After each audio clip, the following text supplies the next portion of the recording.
കൊല്ലപ്പെട്ട മാവോയിസ്റ്റ് നേതാവ് കുപ്പു ദേവരാജിന്റെ മൃതദേഹം സന്ദർശിച്ച ശേഷം സഹോദരിയും ബന്ധുക്കളും മോർച്ചറിയിൽ നിന്ന് പുറത്തു വന്നപ്പോഴാണ് സംഭവം. ഇവർക്ക് ഐക്യദാർഢ്യം പ്രഖ്യാപിച്ച് പുറത്തു കൂടി നിന്ന മനുഷ്യാവകാശ പ്രവർത്തകർ മുദ്രാവാക്യം വിളിക്കുകയായിരുന്നു.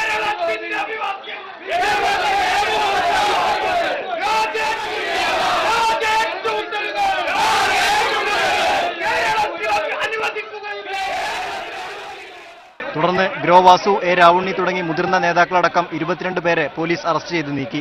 പോലീസ് നടപടിക്കെതിരെ പ്രതിഷേധവുമായി നിരവധി പേർ രംഗത്തെത്തി. മുദ്രാവാക്യം വിളിച്ചതിന് അറസ്റ്റ് ചെയ്യുന്നത് ഏറ്റുമുട്ടൽ കൊലപാതകത്തിന് പിന്നിലെ ദുരൂഹത വർദ്ധിപ്പിക്കുന്നുവെന്ന് ഇവർ ആരോപിച്ചു. തീർച്ചയായിട്ടും പോസ്റ്റ്മോർട്ടം നടപടികൾ തുടങ്ങാനിരിക്കുകയാണ്. അതിൽ പല ദുരൂഹതകളെ സംബന്ധിച്ചും ഇവർ സംശയങ്ങൾ പ്രകടിപ്പിച്ചുകൊണ്ടിരിക്കുന്നുണ്ട്. ആ സാഹചര്യത്തിലാണ് ഇവരെ വളരെ ആസൂത്രിതമായി പോലീസ് ഇപ്പോൾ അറസ്റ്റ് ചെയ്തിരിക്കുന്നത്. അപ്പോൾ അതിലെന്തോ മറച്ചു വെക്കാനുണ്ട് എന്നുള്ള കാര്യം വ്യക്തമാണ്.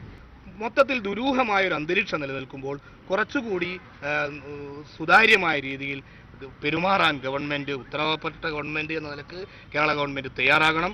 അത് ഒരു പോലീസ് രാജിലേക്ക് നീങ്ങുന്ന സമീപനം ഒരിക്കലും കേരളത്തിൽ ഉണ്ടാകാൻ പാടില്ല എന്നാണ് ഞങ്ങൾക്ക് അഭിപ്രായപ്പെടാനുള്ളത്.